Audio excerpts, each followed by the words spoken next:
మరి 'విక్రమార్కుడికి' సంబంధించిన కథలు అసలు కథ మొదలైంది అన్నట్టు మొదలవుతుంది. బేతాళుడు ఎలాంటి కథని మొదలుపెట్టాడు? ఎలాంటి ప్రశ్న వేశాడు? చెప్పండి. బేతాళుడు చెప్పిన కథ విక్రమార్కుడికి, ఆ కథ పేరు 'పద్మావతి కథ' అని అంటాం. అంటే హ్మ్. దీన్ని బట్టి ఆ కథలో ప్రధాన పాత్ర నాయకురాలు పద్మావతిది. పద్మావతి అని మనకు అర్థమవుతుంది. హ్మ్. హ్మ్. ఆ కథ ఏమిటంటే, పూర్వం దైవపురం అనేటువంటి ఒక చిన్న రాజ్యం ఉండేది. హ్మ్. ఆ దైవపురాన్ అనేటువంటి రాజ్యాన్ని ప్రతాపనిధి అనేటువంటి ఒక రాజు పరిపాలిస్తూ ఉండేవాడు. పేర్లు కూడా చాలా యాప్ట్‌గా పెడతారు వాళ్ళు. ప్రతాపనిధి అంటే హ్మ్. అతను చాలా ప్రతాపవంతుడు, చాలా వీరుడు. హ్మ్. రాజులెప్పుడూ వీరత్వం కలిగి ఉండాలి గదా! నిధితో సమానం అన్నమాట. ఆయన పిరికివాళ్ళు ప్రతాపం. రాజులుగా మనలేరు. హ్మ్. హ్మ్. కాబట్టి బలవంతుడు మాత్రమే రాజుగా ఉంటాడు. హ్మ్. కాబట్టి ఆ రాజు దైవపురం అనేటువంటి ఒక రాజ్యాన్ని హ్మ్. పరిపాలిస్తున్నటువంటి రాజు ప్రతాపనిధి. హ్మ్. ఆ రాజు దగ్గర ఒక మంత్రి ఉంటాడు గదా! హ్మ్. ఆ మంత్రి పేరు సుశీలుడు. సుశీలుడు. సుశీలుడు. శీలం అంటే గుణము, గుణం. మంచి. మంచి గుణం కలవాడు. మంచి గుణం కలిగినటువంటి వాడు మంత్రిగా ఉంటాడు. ఆ పేర్లలోనే వాళ్ళిద్దరూ హ్మ్. ఎలాంటి వాళ్ళో మనకు తెలుస్తోంది. ఈ రకంగా ఉన్నటువంటి ప్రతాపనిధికి ఒక కొడుకు ఉంటాడు. అతని పేరు వజ్రమకుటుడు. అంటే వజ్రం లాంటి మకుటం అంటే కిరీటం కలిగినటువంటి వాడని దీని అర్థం. కానీ హ్మ్. అతని పేరు వజ్రమకుటుడు. ఈ సుశీలుడు కూడా ఒక కొడుకు ఉంటాడు. అతని పేరు ప్రజ్ఞాసాధకుడు. హ్మ్. ప్రజ్ఞాసాధనుడు అంటే ప్రజ్ఞ అంటే తెలివితేటలు. హ్మ్. కాబట్టి ఈ పేర్లలోనే వీళ్ళు తెలివైన వాళ్ళు, వీడు చాలా గట్టివాడు అని ఇలా మనకు తెలిసిపోతుంది. హ్మ్. హ్మ్. ఈ రకంగా ఆ రాజకుమారుడు, మంత్రి కుమారులు ఇద్దరూ చిన్నప్పుడు కలిసి పెరిగిన వాళ్ళు. రాజు వీళ్ళిద్దరూ కలిసి తిరిగిన వాళ్ళు, పెరిగిన వాళ్ళు, కలిసి చదువుకున్నారు. ఆ హ్మ్. రకంగా వాళ్ళు ఎదుగుతూ పెద్దవాళ్ళై యుక్త వయస్సుకొస్తారు. హ్మ్. ఈ వజ్రమకుటుడు, ఈ ప్రజ్ఞానిధి. వీళ్ళిద్దరూ అప్పుడప్పుడు వేటకు వెళ్ళేటువంటి అలవాటు. ఆ హ్మ్. రోజుల్లో రాజులకి ఉన్నటువంటివేమిటంటే హ్మ్. ఒక వయస్సు వచ్చేదాకా విద్య నేర్చుకుంటారు. హ్మ్. ఒక వయస్సు వచ్చాక వేట, యుద్ధం ఇవన్నీ వాళ్ళకి అవును. అలవాటుంటుంది. అవసరం. హ్మ్. రాజ్యాన్ని పరిపాలించాలంటే ఇవన్నీ ఇవన్నీ అవసరం. కావాలి. వేట హ్మ్. ఎందుకు అంటే వేటలో అడవి మృగాలు, క్రూర మృగాలుండి ప్రజలను మరి హ్మ్. ఇవాళ కూడా మనకు ఫారెస్ట్ డిపార్ట్‌మెంట్ ఇవన్నీ ఉన్నాయి గదా! ఆహ్, జా ఆ జ మృగాలన్నీ పట్టణాల మీద పడితే ప్రజలకి ఆహ్, ఇబ్బందులు కదా! హ్మ్. కాబట్టి ఆ రకమైన వ్యవస్థలో రాజుకి ఇవన్నీ తెలిసి ఉండాలి కాబట్టి వీళ్ళకి చిన్నప్పటి నుండే అవి నేర్పుతూ ఉంటారు. రైట్. అందులో భాగంగానే వీళ్ళిద్దరూ ఒకరోజు వేటకి వెళతారు. హ్మ్. హ్మ్. అలా వేటకి వెళ్ళి సైన్యంతో కలిసి వేటకి వెళ్ళి హ్మ్. అరణ్యమంతా, అడవంతా తిరిగి వేటాడి, వేటాడి అలసిపోయి తిరిగి మళ్ళీ రాజ్యానికి వచ్చేటప్పుడు దారి తప్పిపోతారు. హ్మ్. సైన్యమంతా ఒకవైపు వెళ్ళిపోతుంది. హ్మ్. ఈ ఇద్దరు ఈ వజ్రమకుటుడు, ప్రజ్ఞాసాధకుడు వీళ్ళిద్దరూ కూడా అడవిలో దారి తప్పిపోయి, దారి తెలియక అటు ఇటు తిరుగుతూ, తిరుగుతూ, తిరుగుతూ బాగా అలసిపోయి హ్మ్. ఒక సాయంకాలం వేళకి ఒక ప్రదేశానికొస్తారు. హ్మ్. అక్కడ ఒక చిన్న జలాశయం ఉంటుంది. జలాశయము, తటాకం అంటే ఒక చిన్న చెరువు. హ్మ్. హ్మ్. మామూలుగా చెప్పాలంటే చెరువు. హ్మ్. ఆ చెరువులో ఒక రాజకుమారి హ్మ్. తన చెలికత్తెలతో ఆ అమ్మాయి అందులో జలకాలాడుతూ ఉంటుంది. ఇవి హ్మ్. మామూలుగా మనకి సినిమాల్లో సినిమాల్లో కూడా చాలా చూసే కనిపించేటువంటివి ఉంటాం. ఇవి. అవును. పూర్వం వచ్చే సినిమాలు ఈ హ్మ్. రకంగా హ్మ్. ఉండేవి. ఆ రకంగా ఈ రాజకుమారుడు, మంత్రి కుమారుడు ఇద్దరు కలిసి ఆ చెరువులో స్నానం చేస్తున్నటువంటి జలకాలాడుతున్నటువంటి ఆ స్త్రీలందరినీ కూడా చూస్తారు. ఆ రాజకుమారితే ఆమె పేరు పద్మావతి. హ్మ్. ఆమె చాలా సౌందర్యవతి.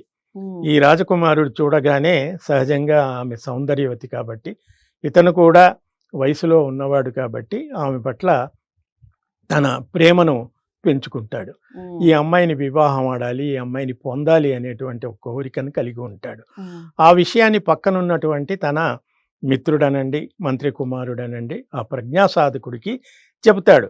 ఈ హ్మ్. అమ్మాయి ఈ అందరిలోకెల్లా రాజకుమార్తె ప్రత్యేకంగా కనబడుతుంది కదా! హ్మ్. వాళ్ళ ఆహార్యం గాని, వాళ్ళ అవును. అవును. లక్షణాలు గాని. హ్మ్.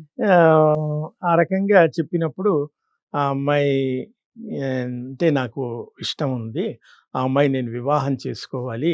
ఏమిటి? ఎలా? ఆ అమ్మాయి ఎవరు? ఏమిటని ఎలా తెలుసుకుందాం? హ్మ్. అంటే ఒక ఏకాంతంగా ఉన్నటువంటి ఒక స్త్రీల మధ్యలోకి పురుషులొచ్చి మాట్లాడటం ఇదంతా కూడా ఆ రోజుల్లో కొంత హ్మ్. నిషిద్ధంగా ఉండేది. కాబట్టి వీళ్ళొక చెట్టు చాటున దూరం నుండి చూడటం వాళ్ళని ఇదంతా కథ జరుగుతుంది. అప్పుడు ఆ అమ్మాయి కూడా ఈ రాజకుమారుడిని చూస్తుంది పద్మావతి. ఈ వజ్రకంఠుణ్ణి చూసి ఇతను కూడా వయసులో ఉన్నవాడు, అందగాడు. కాబట్టి ఆ అమ్మాయి కూడా ఇతని పట్ల ఇష్టపడుతుంది. వీళ్ళిద్దరూ పరస్పరం ఇష్టపడినటువంటి విషయం బయటికి వ్యక్తం చేయలేరు. ఎందుకంటే సహజంగా వెంటనే ఎవరు కూడా చెప్పుకోలేరు కాబట్టి ఈ విషయాలన్నీ ఎవరికి చెప్తారు? మామూలుగా ఎవరైనా ఎవరు ప్రేమిస్తే ఆ ప్రేమ విషయం ముందు ఫ్రెండ్స్కి చెప్పుకుంటారు, పక్కనున్నటువంటి స్నేహితులకు చెప్పుకుంటారు. ఆ రకంగా వజ్రకంఠుడు ప్రజ్ఞాసాధకుడికి చెప్తాడు ఈ రకంగా ఉంది అని. ప్రజ్ఞాసాధకుడు వాడి పేరులోనే ప్రజ్ఞ, చాలా తెలివైన వాడు. వీడికంటే వాడు చాలా షార్ప్. కాబట్టి ఆ అమ్మాయి ఎవరు ఏమిటి అని ఎలా తెలుసుకుందాం అని కాసేపు అక్కడ వేచి ఎదురు చూస్తూ ఉంటారు. ఈలోగా అమ్మాయిలంతా కూడా వాళ్ళు జలకాలాడి స్నానం చేసి వాళ్ళు తిరిగి వెళ్లే ముందు ఆ అమ్మాయి ఏం చేస్తుందంటే ఆ కొలంలో ఉన్నటువంటి తామర పువ్వులు, కొలను అన్నాక అన్ని తామర పువ్వులు అవన్నీ ఉంటాయి కదా, ఆ తామర పువ్వుని ఒక తామర పువ్వుని ఇలా పెకిలించి దాన్ని పెరికి ఆ తామర పువ్వును ఆ రాజు వైపు, వీళ్ళంతా దూరంలో అతను ఉన్నాడు, ఇక్కడ వీళ్ళు ఉన్నారు, ఆ రాజకుమారుని వైపు చూస్తూ, ఇది ఇక్కడ మనం కొంచెం గమనించవలసిన విషయం. ఆ అమ్మాయి ఏం చేస్తుంది, ఫస్ట్ ఆ తామర పువ్వుని తీసుకొని ముందు కళ్ళ దగ్గర అద్దుకుంటుంది, ఆ తర్వాత ముఖానికి అదుముకుంటుంది, తర్వాత పాదాల దగ్గర దాన్ని తాకుతుంది, తర్వాత ఆ తామర పువ్వుని గుండెల దగ్గర హత్తుకుంటుంది, తర్వాత ఆ తామర పువ్వుని తీసి తలలో పెట్టుకొని వెళ్ళిపోతుంది. ఇవన్నీ కోడ్ లాంగ్వేజ్, ఇవన్నీ మనం దాన్ని తెలుసుకోవాలి. ఇది ఆ వజ్రకంఠుడికి చాలా ఆశ్చర్యంగా ఉంటుంది. ఆ అమ్మాయి అంటే సాధారణంగా అమ్మాయిలు ముందు మాట్లాడరు కదా, అబ్బాయిలే మాట్లాడాలి. అబ్బాయి కూడా బిడియపడుతున్నాడు, ఎలాగో ఈ ప్రేమ వ్యవహారం ఎలా ముందుకు సాగేది అన్నప్పుడు ఆ అమ్మాయి సంకేతం ఇచ్చి తను తిరిగి చెలికత్తెలతో అంతఃపురానికి వెళ్ళిపోతుంది. అప్పుడు వజ్రకంఠుడు అడుగుతాడు, ఆ అమ్మాయి ఏమిటి అలా ఒక 5 రకాల సిగ్నల్స్ ఇచ్చింది, ఏమిటది అని అడుగుతాడు. అప్పుడు ప్రజ్ఞ ఏమీ లేదు, ఆ అమ్మాయి తామర పువ్వు పట్టుకొని ముందు కళ్ళకి అద్దుకుంది. అంటే దాని అర్థం కళ్ళు అంటే అక్షి, సంస్కృతంలో అక్షి అంటే కళ్ళు, కమలాక్షి అంటాం, అంటే కమలముల వంటి పద్మాక్షి అంటాం, అంటే కమలముల వంటి కళ్ళు కలిగినది అని పూర్వం చెప్పేవాళ్ళు. అట్లా అక్షిపురం అనేటువంటి ఒక చిన్న రాజ్యం ఉంది ఈ అడవికి దగ్గరలో. వీళ్ళ రాజ్యం దైవపురం. వీళ్ళిద్దరు రాజకుమారుడు మంత్రి కుమారుడు వచ్చింది దైవపురంకి చెందినటువంటి వాళ్ళు. కానీ వీళ్ళు ఒక అడవిలో తప్పిపోయారు. ఆ అడవిలో ఒక కొలంలో వీళ్ళకి ఈ అమ్మాయి తారసపడింది. ఈ అమ్మాయి ఏ ప్రాంతానికి చెందింది అని చెప్పడానికి దగ్గరలో అక్షిపురం అనేటువంటి ఒక రాజ్యం ఉంది. కాబట్టి ఆ అమ్మాయి అక్షిపురం అని చెప్పి తన అడ్రస్ చెప్పింది. ఇక రెండవది ఏమిటి, ఆ అమ్మాయి ముఖానికి తామర పువ్వుని ఇలా అత్తుకుంది. ముఖానికి అత్తుకోవటం వల్ల ఏమిటంటే ఆ అమ్మాయి ముఖం పద్మం లాంటిది కాబట్టి ఆ అమ్మాయి పేరు పద్మావతి, పద్మిని అని అక్కడ పద్మిని అంటారు. పద్మిని అంటే పద్మం వంటి ముఖం కలిగినది అని అర్థం. కాబట్టి ఇక్కడ అమ్మాయి ఏం చెప్పింది, మాది అక్షిపురం, నా పేరు పద్మిని, పద్మావతి అని. మూడవ సంజ్ఞ ఏం చేసింది, కాళ్ళ దగ్గర పెట్టింది. కాళ్ళ దగ్గర పెట్టడంలో అర్థం ఏంటంటే కమల చరణుడు, అది కమలం పువ్వు, తామర పువ్వు చరణాల దగ్గర పెట్టింది కాబట్టి కమల చరణుడు అనేటువంటి వాడు తన తండ్రి. అంటే అక్షిపురాన్ని పరిపాలిస్తున్నటువంటి రాజు పేరు కమల చరణుడు. 3 తెలిసిపోయాయి, నా తండ్రి పేరిది, నా పేరిది, మా ఊరిది అని చెప్పేసింది. ఇక నెక్స్ట్ ఏం చేసింది, ఆ అమ్మాయి గుండెల దగ్గర ఆ పువ్వుని హత్తుకుంది. గుండెల దగ్గర హత్తుకోవటం సైన్ ఏమిటంటే నువ్వంటే నాకు ఇష్టం. ఇప్పుడు సినిమా పేర్లలాగా నువ్వు నాకు నచ్చావు, అలా గుండెల దగ్గర హత్తుకుంటే ఆ అమ్మాయి కూడా ఈ అబ్బాయిని ఇష్టపడుతోంది అని ఇక్కడ ప్రేమ సంకేతం ఇదంతా. తిరిగి ఆ అమ్మాయి ఏం చేసింది, ఆ కమలం పువ్వుని తలలో పెట్టుకుంది. తలలో పెట్టుకోవడానికి ఆ ప్రజ్ఞ ఈ 5 కూడా ఆ మంత్రి కుమారుడు చెప్తే గాని వీడికి తెలియలేదు. అంటే వాళ్ళు మంత్రులు ఎప్పుడు తెలివైన వాళ్ళే. వీళ్ళకంత తెలివితేటలు ఉండవు. అన్నీ ప్రతిదీ మంత్రి మీద ఆధారపడి ఉంటారు. కాబట్టి దాని అర్థం ఏంటంటే తలలో పెట్టుకోవడం అంటే వెంట్రుకలు నల్లగా ఉంటాయి. కాబట్టి నల్లగా ఉండటం ఏమిటంటే చీకటి, నలుపు చీకటికి సంకేతం. కాబట్టి ఆ తమలంపు తలలో తురుముకోవటం వల్ల నువ్వు నన్ను రాత్రికి కలుసుకోమని చెప్పి ఒక సిగ్నల్ ఇచ్చేస్తుంది. ఇది అక్కడ జరిగింది. వెళ్ళిపోతారు. అప్పుడు దాని అర్థం చెప్పగానే ఆ అమ్మాయిని నేను పలానా చోట ఉంటాను, నువ్వు నన్ను కలుసుకోవడానికి మాదొక రాజ్యం, అక్కడ సైన్యం ఉంటుంది, పరాయి పురుషుని రానివ్వరు. కాబట్టి నువ్వు రహస్యంగా వచ్చి రాత్రి వేళలో నన్ను కలుసుకో అని ఆ అమ్మాయి చెప్పినటువంటి సంకేతంగా ఈ కథ సారాంశం మనకు అర్థమవుతుంది. అది అలా ఉండగా ఇంకా వీళ్ళు వెళ్ళి అడవిలోనే తిరుగుతూ ఉంటారు. రాజ్యం ఇంకా సైన్యం వేట అన్నీ మర్చిపోయి ఇంకా వీడు ఆ అమ్మాయి ప్రేమలో పడిపోయి మర్నాడు ఏం చేస్తారు, వీళ్ళిద్దరూ ఆ అక్షిపురానికి వెళతారు. ఇక్కడ నుంచి మళ్ళీ కథ మొదలవుతుంది. అక్షిపురానికి వెళ్ళి అక్కడ వాకప్ చేస్తారు. ఆ అక్షిపురం ఓ చిన్న రాజ్యం. ఆ రాజ్యాన్ని రాజు పరిపాలిస్తున్నాడు. ప్రజలంతా సుఖంగా ఉన్నారు. అక్కడ పూర్వకాలం ఏంటంటే అంతఃపుర స్త్రీలకి, రాణివాసం స్త్రీలకి, ఆడవాళ్ళకి, వాళ్ళందరికీ కూడా పువ్వులు కట్టి తీసుకువెళ్ళేటువంటి ఒక వ్యవస్థ ఉండేది. ఇప్పుడు మనం కూడా ఆడవాళ్ళు పూలు తెప్పించుకొని పూజ కోసం తలలో తురుముకోవడం కోసం చేస్తూ ఉంటాం. దానిని పూర్వం ఏమంటే పుష్పలావికలు అనేవాళ్ళు. పుష్పలావికలు అంటే పూలల్లేవాళ్ళు. ఇంతకేమిటంటే పూలల్లేటువంటి ఒక వర్గం ఉండేది అక్కడ ఆ రాజ్యంలో. అలా ప్రతినిత్యం ఆ రాణివాసానికి పూలు అల్లి తీసుకువెళ్ళేటువంటి ఒక పెద్దావిడ ఇంట్లో వీళ్ళు చేరతారు చాలా తెలివిగా.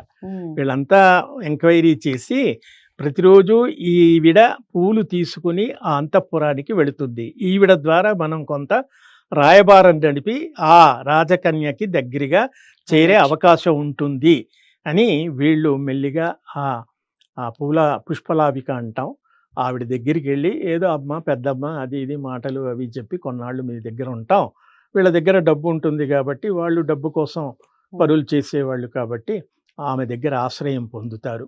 అలా ప్రతినిత్యం కొంతకాలం జరుగుతాయి. ఒకరోజు ఆవిడ పూల చెండ్లు అల్లి తీసుకువెళ్ళేటప్పుడు ఈ వజ్రమకుటుడు, ఈ ప్రజ్ఞా సాధకుడు వీళ్ళిద్దరు కూడా ఆవిడ ఇంట్లో ఉండి ఆ పూల చెండులో ఈ మంత్రి కుమారుడు ప్రజ్ఞా సాధకుడు ఒక చిన్న చీటీ రాసి అందులో పెట్టి వీడే పూల చెండల్లి చీటీ రాసి ఆవిడతో అంతఃపురానికి పంపుతాడు. ప్రతినిత్యం పూలు తీసుకొస్తుంది. ఆ రాజకుమార్తె ఆ రోజు కూడా ఈవిడ ఎప్పట్లాగా పూలు తీసుకొస్తే చూసి ఆ చేతిలో ఉన్న చెండుని చూసి ఇదేమిటి చాలా కొత్తగా ఉంది, వెంటనే తెలిసిపోతుంది కదా, ప్రతినిత్యం నువ్వు అల్లేటువంటి పూలమాల కానీ పూల చెండు కానీ ఒక రకంగా ఉండేది, ఇది ఏదో సంథింగ్ డిఫరెంట్గా ఉంది, ఇది కొంచెం వేరుగా అనిపిస్తుంది, నిజం చెప్పు, ఇది నువ్వు అల్లింది కాదు కదా, నువ్వు తయారు చేసింది కాదు కదా అని చెప్తుంది. అప్పుడు ఈవిడ ఉన్నమాట చెప్పేది. పెద్దావిడ ఆవిడికి ఇవన్నీ ఏమీ తెలియదు. పాపం ఎవరో వచ్చారు, తన ఇంట్లో ఉంటామన్నారు, ఉండనిచ్చింది. పూర్వం పూటకూళ్ళు అని ఉండేవి, హోటళ్ళు లాడ్జీలు ఉండేవి కాదుగా. ఆ రకంగా ఆవిడ ఏం చేస్తుంది, ఉన్నమాట చెప్పేస్తుంది. ఇలా ఎవరో ఇద్దరు నా దగ్గరికి యువకులు వచ్చారు, ఆ అబ్బాయి పూలను అల్లటంలో మంచి నేర్పరి కాబట్టి అతను ఈరోజు నేను అల్లుతానంటే సరే అని అల్లమన్నాను, ఇచ్చాడు అనగానే ఆవిడ ఆ పూలమాల తీసి ఆవిడికి అనుమానం వస్తుంది ఆ అమ్మాయికి. అదంతా విప్పి చూస్తే అందులో చీటీ కనబడుతుంది. ఆ చీటీలో అతను ఇదంతా చెప్తాడు. మనం అక్కడ కలిసాం, మేము వచ్చాం, ఈ ఊళ్ళో ఈ దేశంలో ఉన్నాం అని చీటీ పంపేటప్పటికి ఈ అమ్మాయికి తెలిసిపోతుంది, నన్ను వెతుక్కుంటూ అతను వచ్చాడు, అతను అతని స్నేహితుడు ఇద్దరు వచ్చారు అని. తిరిగి ఈ అమ్మాయి మళ్ళీ జవాబు పంపాలిగా. మళ్ళీ ఈ అమ్మాయి ఏం చేస్తుంది, ఆ పూల చెండునే మార్చి అందులో ఏదో చీటీ పెట్టి పూల చెండుని మార్చి ఆ పూల అల్లే ఆవిడికి చేతికిచ్చి, నువ్వు ఎవరో కొత్త వాళ్ళు, ముక్కుమని తెలియని పరాయి వాళ్ళు, అందులో ఎవరో పురుషులు, వాళ్ళు అల్లింది నా దగ్గరికి ఎలా తీసుకొస్తావు అని పైకి నటిస్తూ, లోపలేమో సంతోషిస్తూ ఉంటుంది. పైకి మరి బయట పడరుగా అవును. అంత తేలిగ్గా. హ్మ్. హ్మ్. అని ఏం చేస్తుంది తను, 2 చేతులు గంధం నీళ్ళల్లో గంధాన్ని తడిపినటువంటి 2 చేతుల్లో 2 చేతులు ఆ గంధంలో ముంచి హ్మ్. ఆ పెద్దావిడ 2 చెంపలు పగలగొడుతుంది. పగలగొట్టంటే ఈ చెంప వాయిస్తుంది. హ్మ్. వాయించటంతో ఆ 10 వేళ్ళు గంధం లో అద్దినటువంటి ఆ వేళ్ళ ముద్రలు ఆహ్, ఆవిడ చెంపల పైన పడుతుంది. హ్మ్. ఆవిడ లబోదిబోమంటూ ఇంటికి వెళ్ళిపోయి వాళ్ళతో చెబుతుంది. మీరు చేసిన నిర్వాకానికి నేను దెబ్బలు తిన్నాను. హ్మ్. ఆ రాజకుమారి నన్ను బాగా చీవాట్లు పెట్టింది. ఎవరో ముక్కుమంతెల పూల చెండు నాకెలా తీసుకొస్తావు నువ్వు? హ్మ్. అని ఇదిగో చెంపలు వాయించింది అని చెప్తాడు. అప్పుడు దాని వెనకున్నటువంటి మళ్ళీ కోడ్ లాంగ్వేజ్ వీడు ఈ ప్రజ్ఞా సాధకుడు గ్రహిస్తాడు. హ్మ్. గ్రహించి ఆ అమ్మాయి ఏం చెప్తుంది అనే అర్థాన్ని వీడు మళ్ళీ ఈ రాజకుమారుడికి చెప్తాడు. హ్మ్. ఆ 10 వేళ్ళు అర్థం ఏమిటంటే ఆ గంధము, ఆ చల్లదనము ఇవన్నీ గంధమే ఎందుకు? ఇంకోటెందుకు కాకూడదు అని మనం అవును. ఇక్కడ అనుకోవచ్చు. హ్మ్. హ్మ్. దాని వెనక ఏవొచ్చింది?